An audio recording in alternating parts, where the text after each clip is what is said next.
आज हम लोग जो है कक्षा 10वीं में विज्ञान विषय में जीव विज्ञान से संबंधित कुछ महत्वपूर्ण जो है प्रश्न आते हैं, अंतर के रूप में आते हैं।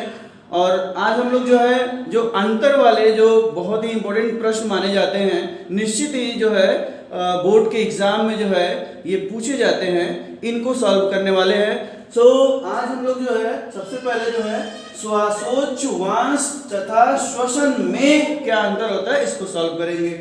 तो श्वासोच्छ्वास को हम लोग क्या कहते हैं? श्वासोच्छ्वास को हम लोग ब्रीदिंग कहते हैं, और जबकि श्वसन को हम लोग क्या कहते हैं? रिस्पायरेशन।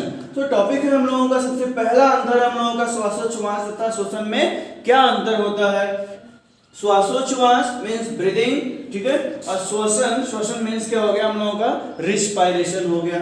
ओके, तो ब्रीदिंग और श्वसन अगर हम लोग जो है डेफिनेशन के रूप में देखें तो ब्रीदिंग और श्वसन कहते किसे हैं? तो बच्चों ब्रीदिंग मतलब क्या होता है? ब्रीदिंग मतलब होता है सांस लेना और सांस छोड़ना, ठीक है।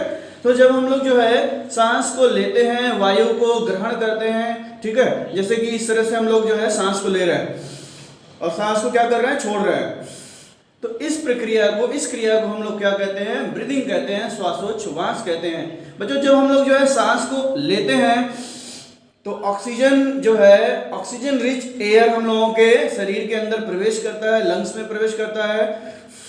और जब हम सांस को छोड़ते हैं तो CO2 carbon dioxide rich air बाहर आता है, किसके द्वारा? फेफड़े के द्वारा बाहर आता है। तो इस पूरी प्रक्रिया को हम लोग क्या कहते हैं? श्वासोच्छ्वास कहते हैं। ओके, और बच्चों श्वसन क्या होता है? श्वसन किसे कहते हैं? तो जब हम लोग जो है ऑक्सीजन रिच एयर जो है अंदर करते हैं तो ये लंग्स में जाता है, देन ये पूरी बॉडी में मूव करता है, फिर ऑक्सीजन की मदद से कोशिकाओं में ग्लूकोज जैसे पोषक पदार्थों को तोड़ा जाता है और फाइनली ऊर्जा बनाया जाता है। इस तरह से इस प्रक्रिया को क्या कहते हैं? श्वसन। श्वसन क्या है? श्वसन जो है क्या है? Breakdown of substances like glucose and produce energy. Okay, so this is the respiration. तो श्वासोच्छ्वास श्वसन, ठीक है, सांस लेना सांस छोड़ना श्वासोच्छ्वास होता है। और ऑक्सीजन की मदद से हमारे शरीर की कोशिकाओं में, ठीक है, ऊर्जा बनाना, किसको तोड़ करके? ग्लूकोज को तोड़ करके। तो इस प्रक्रिया को हम लोग कहते हैं श्वसन। आइए हम लोग जो है कुछ बोर्ड पे जो है रिटन वर्क है, ठीक है, इसके सहारे से अंतर को समझ लेते हैं।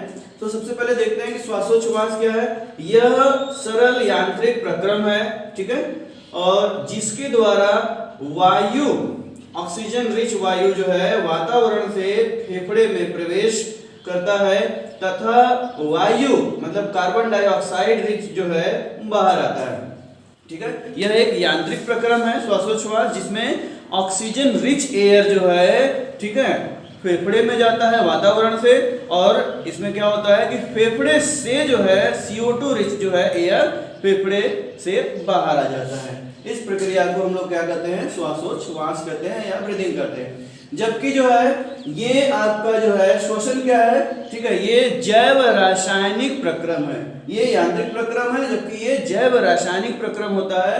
और इस क्रिया में ग्लूकोज को तोड़ करके ऊर्जा का निर्माण किया जाता है तथा इस क्रिया में कार्बन डाइऑक्साइड पदार्थ जो होते हैं वो अपशिष्ट पदार्थ के रूप में मुक्त होते हैं, निर्मित होते हैं, जिनको जो है बाहर निकाल दिया जाता है। किस प्रक्रिया के अंतर्गत? श्वासोच्छ्वास के। ओके, नेक्स्ट अंतर हम लोग देखते हैं कि श्वासोच्छ्वास को हम लोग बाह्य श्वसन भी कहते हैं। क्या कहते हैं? बाह्य श्वसन कहते हैं, क्योंकि यह कोशिकाओं के बाहर होने वाली प्रक्रिया है, ठीक है, ऑर्गन्स के अंदर होती है बट कोशिकाओं के बाहर होती है। जबकि श्वसन को हम लोग जो है कोशिकीय श्वसन भी कह सकते हैं, सेलुलर रिस्पायरेशन भी कह सकते हैं, क्योंकि यह कोशिका के अंदर होने वाली प्रक्रिया है, ठीक है। नेक्स्ट हम लोग देखते हैं कि जो श्वासोच्छ्वास है इसमें जो है ना दो प्रकार के स्टेप होते हैं। एक होता है प्रवासन, जिसको इंस्पायरेशन कहते हैं, इनहेलेशन कहते हैं, जबकि दूसरा है उच्छ्वासन, जिसको इंग्लिश में क्या कहते हैं? एक्सपायरेशन या एक्सहेलेशन कहते हैं, ठीक है। हमने अभी बताया था प्रश्वासन में क्या किया जाता है? इसमें जो है सांस को जो है अंदर लिया जाता है इस तरह से, ठीक है, और जबकि उच्छ्वासन में सांस को बाहर छोड़ा जाता है, ठीक है। तो इस तरह से हम लोग जो है श्वसन में भी जो है, श्वसन में ये 2 स्टेप नहीं, ये श्वसन के प्रकार होते हैं, ठीक है। श्वसन में जो है ना कौन कौन से प्रकार है, आक्सी या वायवीय श्वसन जिसको हम लोग क्या कहते हैं एरोबिक रिस्पायरेशन, और जबकि दूसरा क्या है अनाक्षी श्वसन या अवायवीय श्वसन, ठीक है, जिसको हम लोग इंग्लिश में क्या कहते हैं एनारोबिक। आक्सी श्वसन, ठीक है, अनाक्षी श्वसन, एरोबिक श्वसन और एनारोबिक श्वसन। तो बच्चों अब हम लोग जो है ना और भी डिफरेंसेस देखेंगे, अंतर देखेंगे किसके किसके बीच, प्रवासन और उच्छ्वासन के बीच में क्या अंतर है, ठीक है, और इसके बाद हम लोग देखेंगे आक्सी तथा अनाक्षी श्वसन में क्या अंतर। तो सबसे पहले हम लोग स्टार्ट करते हैं प्रवासन और उच्छ्वासन, मतलब कि इंस्पायरेशन और एक्सपायरेशन में क्या डिफरेंस है। ओके, जो है श्वासोच्छ्वास जिसको हम लोग ब्रीदिंग कहते हैं, इनमें 2 स्टेप्स होते हैं, प्रश्वासन और दूसरा क्या है उच्छ्वासन। इनमें क्या अंतर होता है इसको हम लोग देखते हैं। प्रश्वासन जिसको इंस्पायरेशन कहते हैं, इसमें क्या किया जाता है, वायु को फेफड़े में लिया जाता है। किस तरह की वायु, ऑक्सीजन रिच वायु को फेफड़े में लिया जाता है, जैसे ये हो गया प्रश्वासन। और जबकि उच्छ्वासन जिसको एक्सपायरेशन कहते हैं, इसमें क्या होता है कि वायु को फेफड़े से बाहर छोड़ा जाता है, जैसे इसको कहेंगे हम लोग जो है उच्छ्वासन। तो पहला अंतर हो गया हम लोगों का, ठीक है।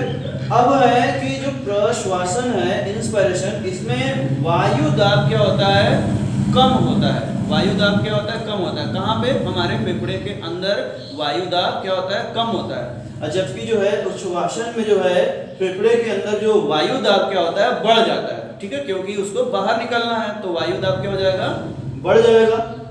ओके, तो इस समय जो है जब वायु दाब फेफड़े में बढ़ता है, ठीक है, उच्छ्वासन की क्रिया में जो हमारा डायफ्राम होता है वो गुंबद की तरह हो जाता है। तो बच्चों हम लोगों के जो है ये जो चैम्बर, थोरैसिक चैम्बर, ठीक है, इसके जो है नीचे एब्डोमेन हो गया, पेट वाला भाग, और ये थोरैसिक, इनके जो है दोनों के बीच में जो है एक प्लेट लगी है, मस्कुलर प्लेट, जिसको कहते हैं डायफ्राम। तो जब हम लोग जो है एक्सपायरेशन करते हैं, सांस को बाहर निकालते हैं, तो क्या होता है कि ये जो है ऊपर की तरफ चला जाता है, ठीक है, डायफ्राम क्या होगा, ऊपर की तरफ चला जाएगा, मीन्स जो है गुंबद के आकार का हो जाता है। तो क्वेश्चन आता है कि गुंबद के आकार का जो है हम लोग का डायफ्राम कब होता है, तो आप बताएंगे ड्यूरिंग एक्सपायरेशन, एक्सपायरेशन के दौरान। ओके, नेक्स्ट है कि प्लूरल कैविटी का आयतन जो है बढ़ जाता है। इंस्पायरेशन में, प्रश्वासन में प्लूरल कैविटी, प्लूरल कैविटी मतलब लंग्स की कैविटी, फेफड़े की कैविटी जो है, फेफड़े का आयतन क्या होता है, बढ़ जाता है। जी हाँ, उसमें जब वायु भरेगी तो ऑब्वियसली बात है कि लंग्स का जो आयतन है, उसकी जो गुहा है वो क्या हो जाएगी, और ज्यादा फैल जाएगी, बढ़ जाएगी। और जबकि एक्सपायरेशन में जो है लंग्स की जो कैविटी है, ठीक है, वो क्या होती है, सिकुड़ जाती है, क्योंकि एयर बाहर आता है, तो आयतन क्या होगा, कम हो जाएगा, मतलब कि प्लूरल कैविटी इसमें कम हो जाती है। नेक्स्ट और लास्ट जो है, जो कि बेहद इंपॉर्टेंट है, कि इंस्पायरेशन का जो समय होता है, सांस लेने का जो समय होता है, ये क्या होता है, लगभग जो है एक स्वस्थ मनुष्य में जो है कितना होता है, 3 सेकंड का होता है। जबकि एक्सपायरेशन सांस छोड़ने का जो समय होता है, ये कितना होता है, 2 सेकंड का होता है। ओके, सो अब ये रहा हम लोगों का जो है इंस्पायरेशन एक्सपायरेशन मींस प्रश्वासन और उच्छ्वासन में अंतर। अच्छा बच्चों, जो है श्वासोच्छ्वास से एक और भी जो जुड़ा क्वेश्चन है ना, जिसको हमने जो है अभी लास्ट के जो है समय में नहीं बताया था, वो ये है कि वयस्क में जो श्वासोच्छ्वास जो ब्रीदिंग रेट होता है वो कितना होता है, 15 से 17 बार प्रति मिनट होता है। याद रहे, एक स्वस्थ व्यक्ति में, ठीक है, स्वस्थ वयस्क व्यक्ति में जो है श्वासोच्छ्वास ब्रीदिंग रेट कितना होता है, 15 से 17 बार प्रति मिनट। और जबकि शिशुओं का कितना होता है, शिशुओं का होता है 44 बार पर मिनट, ठीक है, 44 बार प्रति मिनट होता है। मतलब कि जो एडल्ट होते हैं वो 1 मिनट में क्या करते हैं कि 15 से 17 बार जो है ब्रीदिंग करते हैं, सांस को लेते हैं, छोड़ते हैं। जबकि शिशु में जो होता है, जो बच्चे होते हैं, बेबी होते हैं, उनमें ब्रीदिंग रेट क्या होता है, काफी ज्यादा होता है एज कम्पेयर टू एडल्ट। कितना होता है, 44 बार, मतलब वो 1 मिनट में 44 बार सांस लेते हैं और छोड़ते हैं, ठीक है। इस तरह से अब हम लोग जो है श्वसन की क्रिया जो है 2 तरह की होती है, ठीक है। एक है एरोबिक रिस्पायरेशन, एक है एनारोबिक। एरोबिक को कहते हैं आक्सी श्वसन, एनारोबिक को क्या कहते हैं, अनाक्षी श्वसन। ठीक है, इनमें भी जो है अंतर आता है, इसमें भी जो है बहुत तेजी से अंतर आता है। ठीक है, और अक्षीय शोषण अनाक्षीय शोषण के अंतर को भी हम लोग देख लेते हैं। क्या है कि अक्षीय शोषण जो है, जिसको एनारोबिक रिस्पिरेशन कहते हैं, ठीक है, या वायवीय शोषण कहते हैं, ये ऑक्सीजन की उपस्थिति में होता है। कहने का मतलब जब श्वसन की क्रिया ऑक्सीजन की उपस्थिति में होता है तो इसको क्या कहते हैं हम लोग, इसको कहते हैं हम लोग अक्षीय शोषण या वायवीय शोषण। और जबकि जो है रिस्पिरेशन, श्वसन की क्रिया ऑक्सीजन के अनुपस्थिति में होता है तो इसको क्या कहते हैं हम लोग, अनाक्षीय शोषण या अवायवीय शोषण कहते हैं। ठीक है, नेक्स्ट है कि अक्षीय शोषण में जब ग्लूकोज पदार्थ का ना ब्रेकडाउन होता है, जब उसको तोड़ा जाता है ऑक्सीजन की मदद से, तो उत्पाद क्या बनते हैं, कार्बन डाइऑक्साइड और वाटर बनता है। और जबकि अनाक्षीय शोषण में बिना ऑक्सीजन के ग्लूकोज को ब्रेकडाउन किया जाता है, तब क्या बनता है, वहां पे अल्कोहल बनता है और कार्बन डाइऑक्साइड बनता है। मतलब वाटर की जगह पे क्या बन गया, इसमें अल्कोहल बन गया। ध्यान रहे, बहुत इंपॉर्टेंट है। तो नेक्स्ट जो अंतर है, 1 ग्राम अणु ग्लूकोज का, ठीक है, जब ब्रेकडाउन किया जाता है तो कितने एटीपी का निर्माण होता है, 38 एटीपी का निर्माण होता है। किसमें, अक्षीय शोषण में। ठीक है, और जबकि जो है 1 ग्राम अणु का जो है ब्रेकडाउन होता है, उसको तोड़ा जाता है, तो अनाक्षीय शोषण में कितना एटीपी बनता है, 2 एटीपी। बाप रे बाप, ठीक है, कितना ज्यादा एटीपी का फॉर्मेशन हो रहा है अक्षीय शोषण में, 38 एटीपी, जबकि अनाक्षीय शोषण में 2 ही एटीपी का निर्माण हो रहा है। याद रखिएगा आप लोग। तो एक अणु जो ग्लूकोज मॉलिक्यूल है, ग्लूकोज अणु है, इसमें क्या हो रहा है कि 38 एटीपी बन रहा है और उससे टोटल कितनी जो है एनर्जी बनती है, 686 किलो कैलोरी एनर्जी बनती है। और जबकि 2 एटीपी से जो है, ठीक है, कितनी एटीपी बनती है, 34 किलो कैलोरी एटीपी बनती है। ठीक है, तो इस तरह से 38 एटीपी का निर्माण अक्षीय शोषण में होता है और टोटल एनर्जी कितनी बनती है, 686 किलो कैलोरी एनर्जी बनती है ग्लूकोज के 1 ग्राम अणु से। और जबकि जो है अनाक्षीय शोषण में ग्लूकोज के 1 ग्राम अणु को तोड़ने से 2 एटीपी अर्थात 34 किलो कैलोरी एनर्जी बनती है। अब हम लोग जो है नेक्स्ट अंतर की तरफ बढ़ते हैं कि अक्षीय शोषण जो है ये कोशिका द्रव्य में और माइटोकॉन्ड्रिया में, दोनों में होती है। ठीक है, अक्षीय शोषण की क्रिया जो होती है वो माइटोकॉन्ड्रिया और कोशिका द्रव्य दोनों में होती है, जबकि अनाक्षीय शोषण की क्रिया किसमें होती है, केवल कोशिका द्रव्य में होती है।